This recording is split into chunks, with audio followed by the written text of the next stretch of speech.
டப்பிங்னா என்னன்னு இன்றைக்கி வந்து ரொம்ப பேருக்கு தெரியல. டப்பிங் வந்தால் காசு ஈஸியாக உடனே வந்துடும். அதனால் ஏதாவது போச்சுன்னா கூட, சார் அதை கொஞ்சம் நகர்த்தி போட்டுங்க சார் அப்படின்னு, டெக்னாலஜி டெவலப்மெண்ட்டில் அதை கொஞ்சம் நகர்த்தி போட்டுங்க அப்படின்வாங்க. அப்போல்லாம் நகர்த்தவே முடியாது, நம்மளை நகர்த்திடுவாங்க.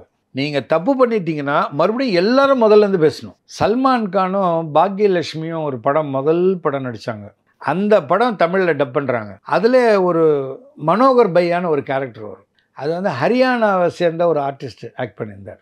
ஸோ இது கரெக்டாக ஒரு வாய்ஸ் மேட்ச் பண்ணோன்னு போது கடவுள் ஆசீர்வாதத்தில் என் வாய்ஸு ரொம்ப மேட்ச் ஆகிடுச்சு. எக்ஸ்கியூஸ் மீ, தனிமையை விரட்டுறதுல ஒரு பெரிய எக்ஸ்பர்ட்னா உள்ள வரட்டா? தனிமையை விரட்டத்தான். அது பெரிய லெவலில் ஹிட் ஆச்சு. இந்த படத்தை பொறுத்த வரைக்கும் நான் ராஜேந்திரனுக்கு நான் பெரிய ஃபேன் அப்படின்னாரு. யார்? SP Balasubramaniam sir. அவர் எவ்வளோ பெரிய லெஜண்ட், எவ்வளோ பெரிய ஜீனியஸ். அவர் வந்து சொல்லிவிட்டு உங்களோட நான் ஒரு ஃபோட்டோ எடுத்துக்கலாமா அப்படின்னாரு. சீமாமா கார்ல வரும்போது பிரேம் உங்களை பாராட்டி ரொம்ப பிரமாதமாக ஒரு புது கவிதை சொன்னா, சொல்லிட்டா? ரஜினி சார் மட்டும் எனக்கு அவர் ஒரு நடிகராகவே தெரியல. காளியங்கிறவன் பொழிச்சுக்குவா சார், கெட்ட பைய சார் அவன். அடுத்து உங்களோட அந்த டப்பிங் ஜேர்னின்னு வரும்போது நீங்கள் நிறைய கற்றுக்குறீங்க, பீச் போய் உட்காந்துருக்கீங்க, இந்த மாதிரிலாம் சொல்லியிருக்கீங்க. இப்போ டெக்னாலஜி வளர்ந்துருச்சு, இப்போ டப்பிங் வேறு மாதிரி இருக்குது. அந்த சமயத்தில் அந்த டப்பிங் ப்ராசஸ் எப்படி இருக்கும்? இப்போ டெக்னிக்கலி நிறைய நமக்கு வந்ததுனால கொஞ்சம் ஈஸியாக இருக்குன்னு சொல்லுவாங்க. ஸோ அந்த சமயத்தில் அந்த ப்ராசஸ் எப்படி இருக்குன்னு சொல்ல முடியுமா? இல்லைம்மா, அப்போல்லாம் வந்து ரொம்ப கஷ்டம் டப்பிங் பேசுகிறதெல்லாம். அப்போல்லாம் பார்த்தீங்கன்னா லூப் சிஸ்டம்னு சொல்லுவாங்க. லூப் சிஸ்டம்னா இப்போ ஒரு ரீலோட ஃபுட்டேஜ் இருக்குது இல்லைங்களா? நான் வந்து உங்ககிட்ட பேசுகிறேன், நீங்கள் சார்கிட்ட பேசுகிறீங்க, அவர்கிட்ட பேசுகிறாரு. இது ஒரு லூப்புன்னு கட் பண்ணுவாங்க. அதை சுற்றி இதை 13/A அப்படின்னு எழுதி ஃபிலிம் ரோலில் வச்சுருவாங்க. ஸோ அந்த லூப் போடும்போது அது கண்டினியூஸாக ஓடிக்கிட்டே இருக்கணும், ஓட பேசணும். அப்போல்லாம் பார்த்தீங்கன்னா ஒரு மைக்கு, அந்த ஒரு மைக்கை சுற்றி அந்த அந்த லூப்பில் எத்தனை ஆர்டிஸ்ட் இருக்காங்க, அவங்களுக்கு யார் டப்பிங் பேசுகிறாங்களோ அவங்க சுற்றி உட்காந்துக்குவோம், இல்லை நின்றுக்குவோம். அவங்ககிட்ட வந்து இப்படி பார்த்துக்கிட்டே இருக்கணும். ஏய்ப்பா, இவனுக்கு அடுத்தது நீ பேசுகிற கேரக்டர் வருது, உனக்கு அடுத்தது நீ இப்படி வந்துரு அப்படின்னு சொல்லி பார்த்துட்டு அது ரீல் ஓடும்போது கரெக்டாக அந்த மைக்கு போய் நின்று அதை கரெக்டாக டப் பண்ணணும். அந்த ஒரு மைக்கு அப்புறம் 2 மைக் ஆச்சு. இங்கே ஒரு போடியம் போட்டுருவாங்க, அங்கே ஒரு போடியம், இதில் ஒரு 3 கேரக்டர் நிற்கும், அதில் ஒரு 3 கேரக்டர் நிற்கும், அப்படி பேசுவாங்க. அதுக்கப்புறம் வந்து இன்றைக்கி பார்த்தீங்கன்னா அமெரிக்காவிலேருந்து கூட நீங்கள் டப்பிங் பேசலாம், அந்த அளவுக்கு டெக்னாலஜி வந்து. அப்போ அந்த லூப்னு சொல்லும்போது அங்கே அப்போ ரீடேக் அதெல்லாம் பண்ண முடியாது? நீங்கள் ரீடேக் பண்ண முடியும். நீங்கள் தப்பு பண்ணிட்டீங்கன்னா மறுபடியும் எல்லாரும் முதல்லேருந்து பேசணும். இப்போ பார்த்தீங்கன்னா இப்போ வர பிள்ளைங்களுக்கெல்லாம் என்ன ஒரு விஷயம் சொல்லணும்னா, டப்பிங்னா என்னன்னு இன்றைக்கி வந்து ரொம்ப பேருக்கு தெரியல. டப்பிங் வந்தால் காசு ஈஸியாக உடனே வந்துடும். அதனால் ஏதாவது போச்சுன்னா கூட, சார் அதை கொஞ்சம் நகர்த்தி போட்டுங்க சார் அப்படின்னு, டெக்னாலஜி டெவலப்மெண்ட்டில் அதை கொஞ்சம் நகர்த்தி போட்டுங்க அப்படின்வாங்க. அப்போல்லாம் நகர்த்தவே முடியாது, நம்மளை நகர்த்திடுவாங்க. ஆரம்ப காலத்தில் எல்லாம் அவ்வளோ கஷ்டப்பட்டு டப்பிங் பேசுனதெல்லாம். இப்போ என்னுடைய அனுபவத்தில் நான் ஆரம்பத்தில் பேசுனது பார்த்திங்கன்னா, நான் பரணி அண்ணாக்கிட்ட அசிஸ்டண்ட்டாக ஒர்க் பண்ணும்போது என்ன ஒரு கேரக்டருக்கு பேச சொன்னார், அப்புறம் இன்னொரு கேரக்டருக்கு பேச சொன்னார். அந்த லூப்பு வந்து வேறு லூப் எடுத்து மாட்டி ரீல் ஓட்ட போடும்போது பார்த்தா நான் பேசுகிற 2 கேரக்டரும் அந்த லூப்பில் ஒன்றா வந்துடுச்சு. அப்போது ஒரு லூப்பில் நானும் பேசணும், நான் கேட்குற கேள்விக்கு அந்த கேரக்டர் பதில் சொல்லணும். இது 2 நானும் மாற்றி பேசணும். அப்போ அவ்வளோ டைலாக்கும் மைண்டில் இருக்கணும், வாய்ஸ் வேரியேஷன் இருக்கணும். இந்த டோனும் அந்த டோனும் இது ஆகக்கூடாது, சிங்க் ஆகக்கூடாது. அது வேறு டோனில் இருக்கணும், இது வேறு டோனில் இருக்கணும். இப்படியெல்லாம் நான் பேசும்போது அவரே எதிர்பார்க்கல, பரணி அண்ணாவே எதிர்பார்க்கல. அப்போ அவர் சொன்னார், எப்படி ராஜேந்திரன் இது பேசுறதுன்னா, இல்லை ட்ரை பண்ணி பார்க்கலாம் அப்படின்னு நான் பேசினேன். அப்போது முன்னாடி ஒரு பெரியவர் உட்காந்துட்டு இருந்தார், தீனரட்சகன்னு பேர். அவர் தான் டப்பிங் உலக ஜாம்பவான், மிகப்பெரிய ஆர்டிஸ்ட். அவர் உட்காந்து அப்படி பார்த்துக்கிட்டே இருந்தார். நான் தானே நான் முயற்சி பண்ணுறேன், பேசி பார்க்கலாம், அப்படி ட்ரை பண்ணுறேன், வந்தால் வச்சுக்கலாம், இல்லைன்னா இன்னொரு டேக் ட்ரை பண்ணலான்னு. அது போனவுடனே கடவுள் ஆசீர்வாதத்தால் ஃபஸ்ட்டு டேக்கே ஓகே, வேரியேஷன் கொடுத்து கரெக்டாக பேசிட்டேன். முடித்த உடனே அவர் திரும்பி என்னை பார்த்துட்டு இங்கே வாங்க அப்படின்னு சொல்லிட்டு என்னை கூட்டிகிட்டு போய் தலையில் கை வச்சு ஆசீர்வாதம் பண்ணார்.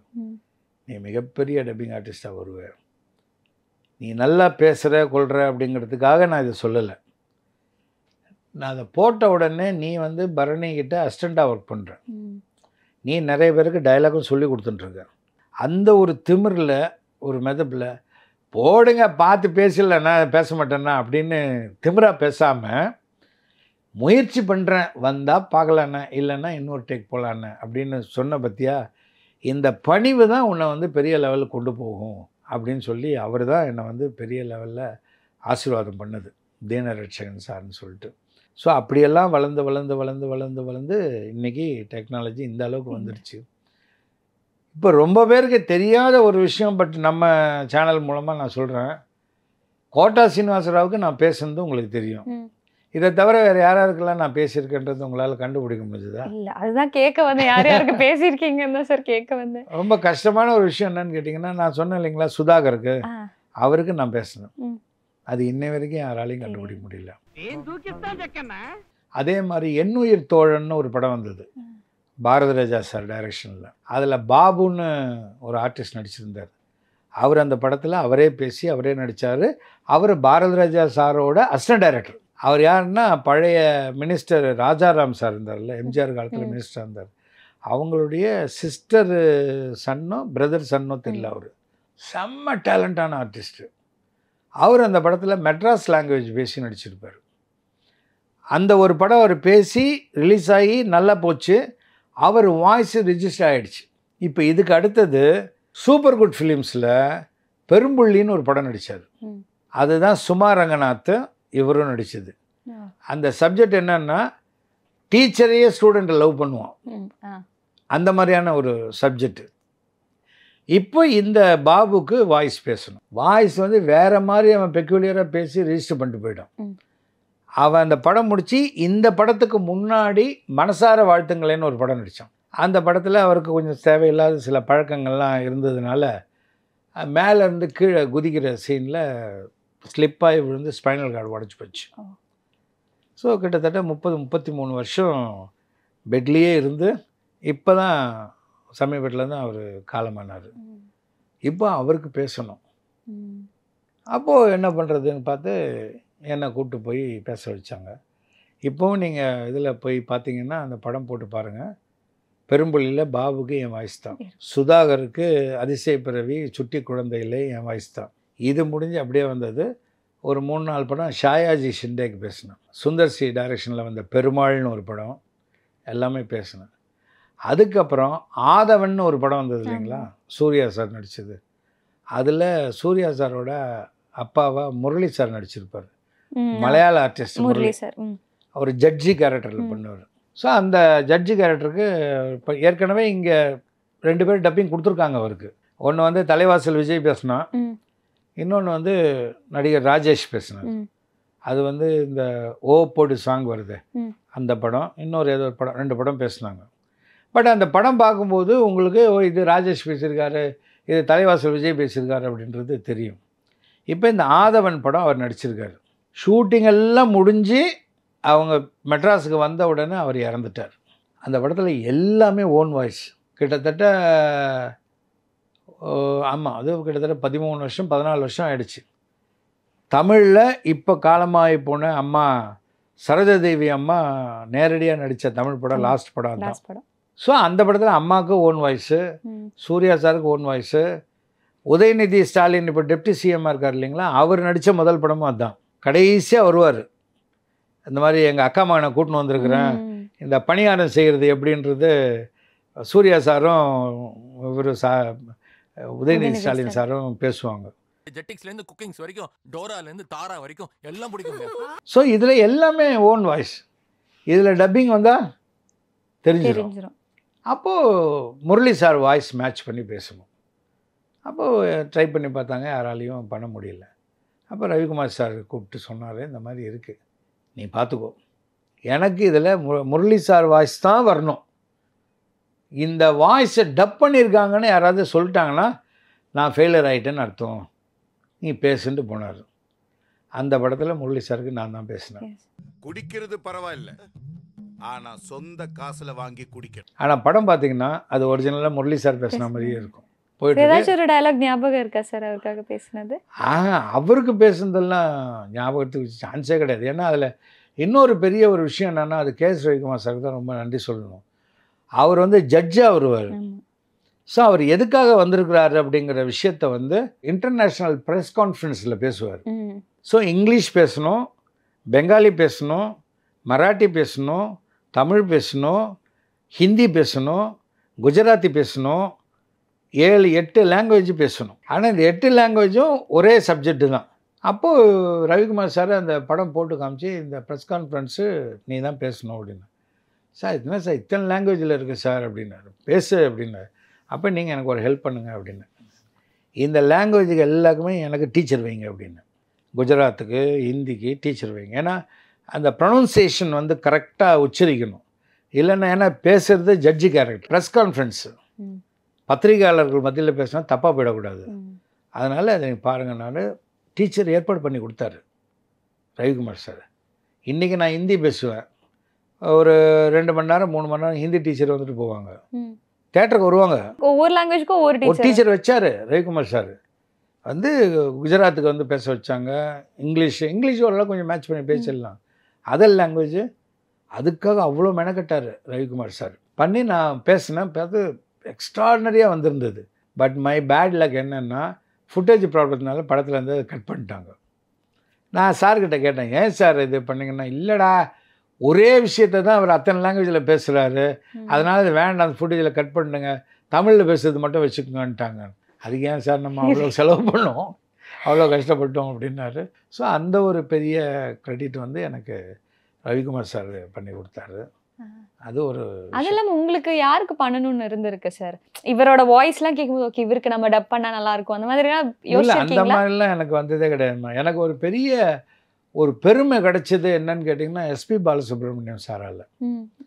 சல்மான் கானும் பாக்யலட்சுமியும் ஒரு படம், முதல் படம் நடித்தாங்க, பாக்யஸ்ரீ கரைக்கர்.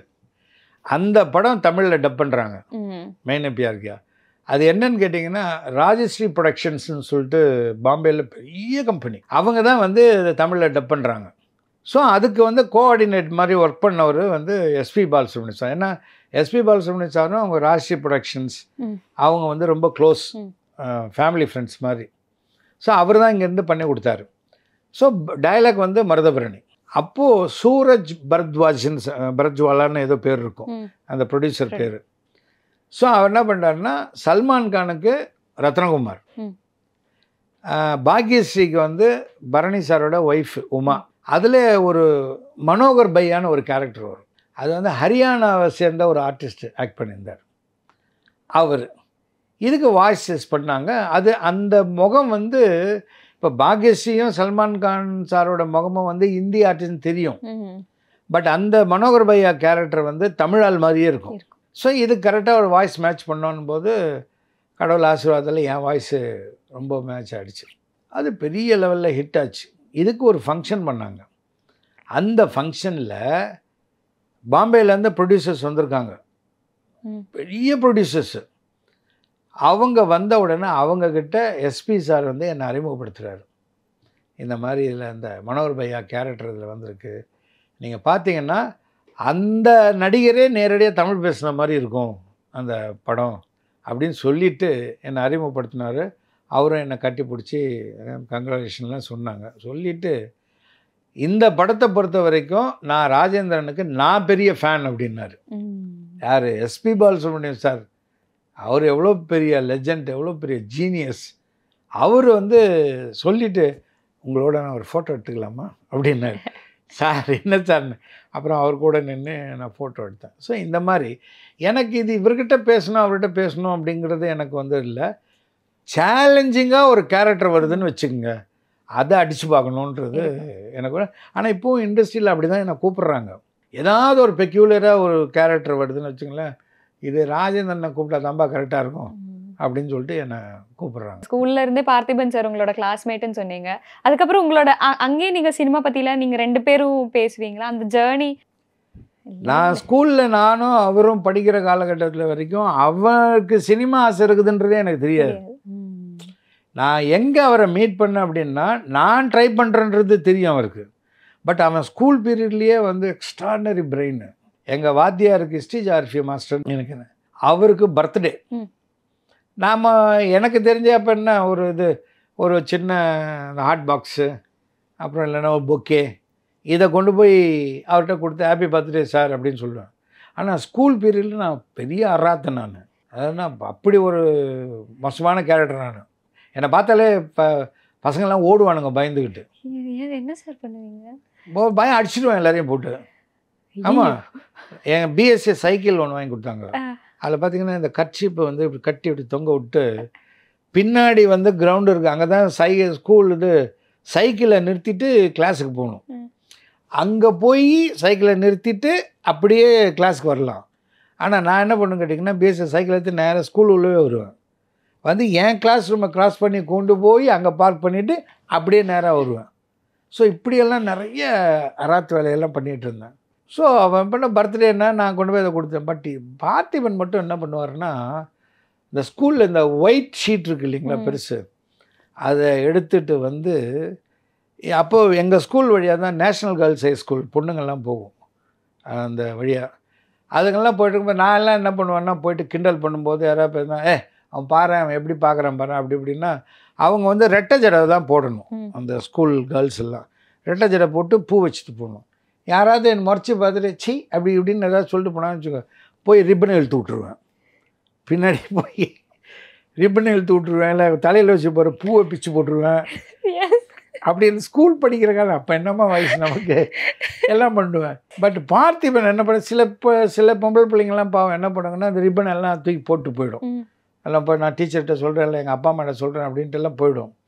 இவர் என்ன பண்ணுவான், அந்த மாதிரி ஒரு ரிப்பனு அந்த மாதிரி இந்த வளையல் உடஞ்ச வளையல் எல்லாத்தையும் எடுத்து அதை வந்து ஒரு ட்ராயிங் பண்ணுவாப்புல பண்ணி அதை ஏதோ ஒரு உருவம் பண்ணுவோம். அது என்னன்னு தெரியல, ஆனால் ரொம்ப பிரமாதமாக இருக்கும், எக்ஸ்ட்ரானரியாக பண்ணுவார். எல்லாத்தையும் பண்ணிக்கன்னே ஆசிரியருக்கு பிறந்தநாள் வாழ்த்துக்கள்னு எழுதி அதை அழகாக ரோல் பண்ணி எடுத்துகிட்டு போய். இப்போ நான் வந்து ஒரு 50 ரூபாய்க்கோ 75 ரூபாய்க்கோ பொக்கே வாங்கி கொடுத்தா அது குப்பை தொட்டிக்கு போயிடும். அவர் குப்பை தொட்டியில் இருக்கிறதெல்லாம் பொறுக்கி கொண்டாந்து விட்டா அவர் வீட்டில் ஹாலில் இருக்கும் அவ்வளோ பெருசு. அப்போவே அந்த மாதிரி ஒரு சிந்தனை எல்லாம் பார்த்திபனுக்கு உண்டு. ஸோ அந்த மாதிரி நிறைய ஸ்கூல் பேரில் அதுக்கப்புறம் மீட் பண்ணியிருக்கோம். பட் முன்ன மாதிரி கிடையாது. அவர் கிறுக்கல்கள்னு ஒரு புக்கு எழுதினார், ஒரு கவிதை புக்கு. அப்போ நான் நடிகர் சங்கத்தில் கமிட்டி மெம்பரெல்லாம் இருந்தேன். அப்போ அந்த புக்கு எழுதின உடனே அது நீட்டாக இருக்கும் இவ்வளோ வருஷத்துக்கு. அந்த புக்கு எடுத்துகிட்டு நடிகர் சங்கத்துக்கு வந்தார். வந்து உங்கள்கிட்ட ஒரு நிமிஷம் பேசணும், வாங்க போங்கன்னு கூப்பிட ஆரம்பிச்சிட்டார். ஸ்கூல் பீரியடில் டே வாடா போடான்னு பேசிகிட்டு இருந்தவர் வாங்க போங்கன்னு பேச ஆரம்பித்தோடனே சரி டிஸ்டன்ஸ் மெயின்டைன் பண்ணுறாரு போல் இருக்குன்னு நினச்சிட்டு சொல்லுங்கள் என்ன விஷயம் அப்படின்னு. இந்த புக்கு உங்களுக்கு தான் அப்படின்னு. அதை வாங்கி எடுத்து பார்த்தா அன்பு நண்பன் ராஜேந்திரனுக்கு அன்புடன் ரா பார்த்திபன் அப்படின்னு அது எழுதியிருந்தது. வாங்கி நான் படித்து பார்த்துட்டு நான் சொல்கிறேங்க அப்படின்னு சொல்லி போயிட்டேன். எங்கள் வீட்டுக்கு பக்கத்தில் தான் அவருடைய சினிமா கம்பெனி கேகே நகரில். எங்கள் வீட்டிலேருந்து சைக்கிளில் போனோம்னா 5 நிமிஷம், நடந்து போனால் 10 நிமிஷம், அதுதான். சரி இதில் படித்து பார்த்து சொல்லிட்டேன்னு சொல்லிட்டு நான் என்ன பண்ணேன், ஃபுல்லாக உட்காந்து ஒரு கவிதையாக எதை பற்றி எழுதிக்கான படித்து எழுதி ஒரு கவிதைக்கும் விமர்சனம் இது எழுதியிருந்தேன். 32 பக்கத்துக்கு எழுதியிருந்தேன். எழுதி அதை வந்து கவரில் போட்டு நேராக ஆஃபீஸுக்கு நான் சைக்கிளில் போய் ஆஃபீஸுக்குள்ளே போனேன்.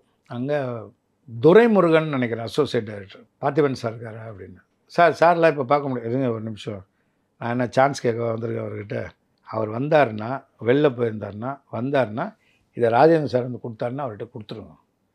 ஆனால் உள்ளே இருமுறை சத்தம் கேட்டது. அப்போ உள்ளே தான் இருக்கார். அது எல்லா அசிஸ்டன்ட் டைரக்டரும் அப்படி தான் பண்ணுவாங்க. கொடுத்துட்டு நான் வந்துட்டேன். நான் வந்து வீடு படிக்கட்டு ஏறுறதுக்குள்ளார பின்னாடியே அந்த டைரக்டர் வந்தார். சார் ஒரு நிமிஷம் சார் சொன்னேன் ஒன்று. சார் இந்த லெட்டர் உங்கள்கிட்ட கொடுக்க சொன்னார். அவருடைய லெட்டர் பேடில் அதில் எழுதியிருந்தார். அதுக்குள்ளே அந்த 32 பக்கத்தையும் படிச்சிட்டார் அவ்வளோ குயிக்காக. படிச்சுட்டு நேராக வந்தோடனே அதில் எழுதியிருந்தது. அவர் என்ன எழுதியிருந்தார்னா, கண் விழிக்கும் நேரமெல்லாம் படிக்கும் ஆர்வமுள்ள எனக்கு உன்னுடைய இந்த பாராட்டு கடிதம் என்னை மேலும் படிக்க தூண்டுகிறது. அன்புடன் ரா பார்த்திபன் அப்படின்னு எழுதி கொடுத்துருந்தார். அதை இன்னும் நான் பத்திரமா வச்சுருக்கேன். எங்காவது வழியில் பார்த்தோன்னா ஹாய்னோ. பட் ஒரு இன்சிடெண்ட் மட்டும் நான் ரொம்ப மெல்ட் ஆகிட்டேன் அவர்கிட்ட. அவருடைய டாக்டர் வந்து கீர்த்தனான்னு நினைக்கிறேன், கன்னத்தில் முத்தமிட்டால் படத்தில் நடித்தாங்க. சிம்ரன் மாதவன் சார் கூட டாக்டராக நடித்தாங்கன்னு நினைக்கிறேன். அது எனக்கு ரொம்ப பிடிச்சிருந்தது. அப்போ நடிகர் சங்கத்தில் அவரும் கமிட்டி மெம்பராக இருந்தார். அப்போ நான் பார்த்திபன்கிட்ட சொன்னேன், "இந்த மாதிரி குழந்தைய நான் பார்க்கணுன்னு ஆசையாக இருக்குது, பாராட்டினதுனால முடிஞ்சால் கூட்டிகிட்டு வாப்பா அடுத்த தடவை." அவர் எங்கே வரப்போகிறாருன்னு நான் நினச்சேன். ஆனால் கூட்டிகிட்டு வந்துட்டார் நடிகர் சங்கத்துக்கு. நடிகர் சங்கத்துக்கு கமிட்டி மீட்டிங் நடக்கும்போது அவர் காரில் கூப்பிட்டு வந்துட்டார். கூப்பிட்டு வந்துட்டு அங்கிள்கிட்ட ஆசீர்வாதம் வாங்கிக்க அப்படின்னாரு. அந்த குழந்தையும் என் காலில் விழுந்து ஆசீர்வாதம் வச்சு எனக்கு ஒரு மாதிரி எமோஷ்னல் ஆகிட்டேன். அதனால் ரொம்ப நல்லா பண்ணம்மா படம், எக்ஸ்ட்ரானரியாக பண்ணியிருக்க அப்படின்னு அந்த பிள்ளைய வாழ்த்துனேன். ஸோ நான் கேட்டதுனால குழந்தைய கூப்பிட்டு வந்தார்ல, அது எனக்கு ஒரு ரொம்ப மகிழ்ச்சியாக இருந்தது. இப்போ நடிகர் சங்கம் பற்றி கேட்கும்போது அந்த சமயத்தில் இந்த நடிகர் சங்கம் எப்படி சார் இருக்கும்? நிறைய பேர் சொல்லி கேட்டிருக்கேன், இந்த ஈவினிங் ஆனால் ஃபுல் எப்போவுமே டான்ஸ் ப்ராக்டிஸ் இருக்கும், இல்லைன்னா எல்லாருமே சேர்ந்து உட்காந்து பேசிகிட்டு இருப்போம். இப்போ தான் அந்த மாதிரி இல்லை, ஆனால் முன்னாடி இந்த மாதிரி நிறைய விஷயங்கள் நடந்துட்டு இருந்துச்சுங்கிற மாதிரி சொல்லுவாங்க. ஸோ எப்படி இருக்கும் அந்த நடிகர் சங்கம்? நடிகர் சங்கம்னு ஒன்று இருக்குது, நடிகர்களுக்காக அது பாதுகாப்புக்காக இருக்குது அப்படிங்கிற ஒரு நம்பிக்கை வெளியில் தெரிய ஆரம்பிச்சது அண்ணன் ராதாரவி அவர்களுடைய காலத்தில் தான். ஏன்னா அவர் மட்டும் கிட்டத்தட்ட 16 வருஷம் நடிகர் சங்க தலைவராக இருந்தார். அப்போ தான் நிறைய பிரச்சனைகளை அவர் தீர்த்து வச்சார். அதனால தான் சினிமா உலகத்தில் எல்லாருக்கும் தெரிய ஆரம்பிச்சுது நடிகர் சங்கம்னு ஒன்று இருக்குதுன்ட்டு. டான்ஸ் ப்ராக்டிஸ்ன்றது என்னங்க கேட்டால் அங்கே கிளாஸ் நடக்கும். நம்ம கலா மாஸ்டர் இருக்காங்க இல்லையா, கலா மாஸ்டரோட சிஸ்டர் இருக்காங்க ஜெயந்தி மாஸ்டர். அந்த ஜெயந்தி மாஸ்டர், ஜான் பாபு மாஸ்டர், இவங்கெல்லாம் அங்கே கிளாஸ் நடத்துவாங்க. அவங்க ஜெயந்தி மாஸ்டருடைய கிட்ட டான்ஸ் கற்றுக்கிட்டவர் தான் சூர்யா, கார்த்தி. ஜான் பாபு மாஸ்டர் கிளாஸ் எடுத்துகிட்டு இருக்கும்போது நான், அப்புறம் டிஸ்கோ சாந்தி, அவங்கெல்லாம் அங்கே நாங்கள்லாம் டான்ஸ் ப்ராக்டிஸ் பண்ணுவோம். பட் ரொம்ப காலம் அங்கே டான்ஸு கற்றுக் கொடுத்துட்டு இருந்தது ஜெயந்தி மாஸ்டர் தான். ஸோ அங்கே ஈவினிங்கில் அங்கே கிளாஸ் நடக்கும். ராதாரவி சார் இருக்கும்போது ஈவினிங்கில் பெரிய கிரவுண்டு அது. அங்கே எல்லோரும் உட்காந்து சுற்றி பேசிக்கிட்டு இருப்போம் ஜாலியாக. வி.கே. ராமசாமி அப்பா வருவார், ஸ்ரீகாந்த் சார் வருவார், நாகேஷ் சார் வருவார். எல்லோரும் உட்காந்துட்டு ஜாலியாக பேசிகிட்டு இருப்போம். அந்த மாதிரி தான் இருக்கும். இப்போ நடிகர் சங்கம் கிளாஸுக்கு அனுமதி கொடுத்தது. அப்புறம் சில நேரங்களில் ஃபைட் மாஸ்டர் பாண்டியன் மாஸ்டர் அவர் கிளாஸ் எடுப்பார். அப்புறம் நந்தனத்தில் கிளாஸ் எடுத்தார் ஒய்எம்சிஏயில். ஸோ அது மாதிரி நடிகர் சங்கம் பிஸியாக இருந்தது. அப்புறம் இவங்க இப்போ விஷால் சார் இவங்கெல்லாம் வந்தாங்க. அது ஏதோ கடன் பிரச்சனை அது இதெல்லாம் போய் இப்போ ஏதோ மறுபடியும் ஓப்பன் பண்ணுறதா ஒரு சூழ்நிலை வந்திருக்கு. கட்டடம்லாம் கட்டியாச்சு, ஓப்பன் பண்ண போகிறதா சொல்கிறாங்க. பட் அது நடைமுறையில் எந்த அளவுக்கு இருக்குதுன்றது தெரியல. வந்துச்சுன்னா ரொம்ப சந்தோஷம்.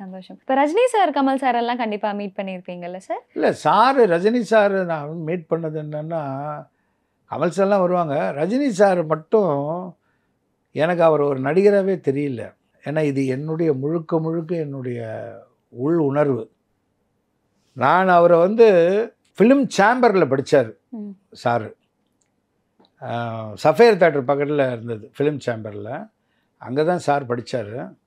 ஸோ அப்போ இந்த அந்த டிரைவ்-இன் உட்லண்ட்ஸ் ஹோட்டலில் எல்லோரும் வருவாங்க. இப்போ தலைவர் நான் ஆக்சுவலி அவர் நான் சூப்பர் ஸ்டார் மட்டும்தான் கூப்பிடுவேன். சாரோட பேர் கூட எனக்கு சொல்கிறதுக்கு வராது, பயம். எனக்கு பயம் மீன்ஸ்னால் எனக்கு ஏற்பட்ட அனுபவம். ஏன்னா அவர் நடிகராக தெரியுது, ஆனால் அவர் உண்மையிலேயே எப்படி சொல்கிறதுன்னு தெரில. சுருக்கமாக சொல்லணுன்னா அவர் மனித ரூபம் எடுத்து வாழ்கின்ற ஒரு கடவுள். அவர் ஒரு சித்தர். அவர் ஞானின்னு கூட சொல்லலாம். இன்னும் என்ன பேர் இருக்குதோ அதெல்லாம் கூட சொல்லலாம். நான் என்னுடைய அனுபவத்தில் நான் உணர்ந்து சொல்கிறேன்.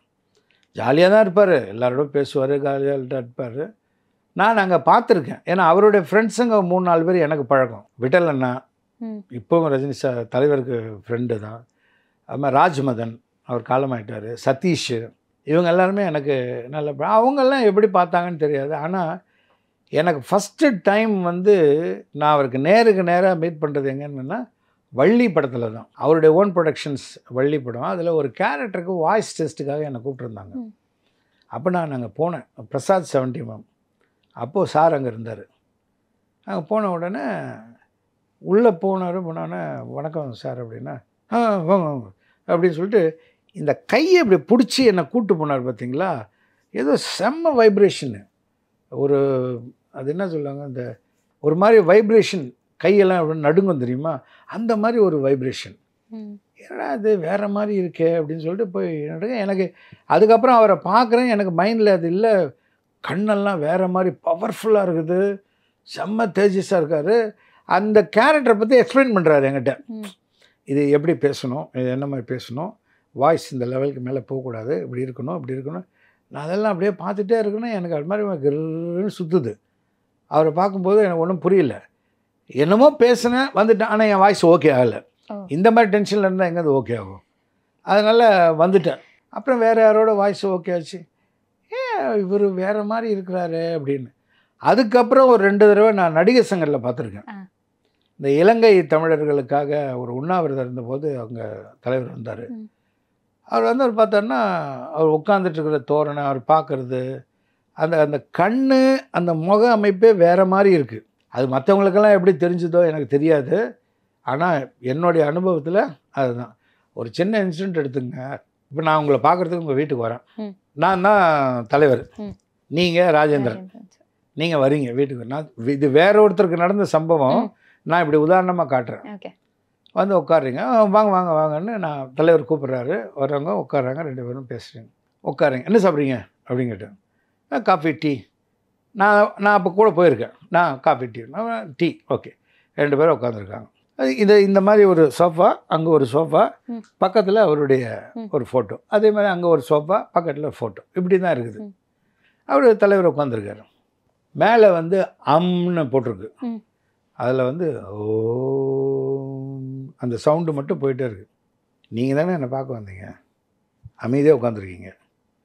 நான் தலைவர், நானும் அமைதியாக உட்காந்துருக்கேன். இப்படி எவ்வளோ நேரம் உட்கார முடியும்?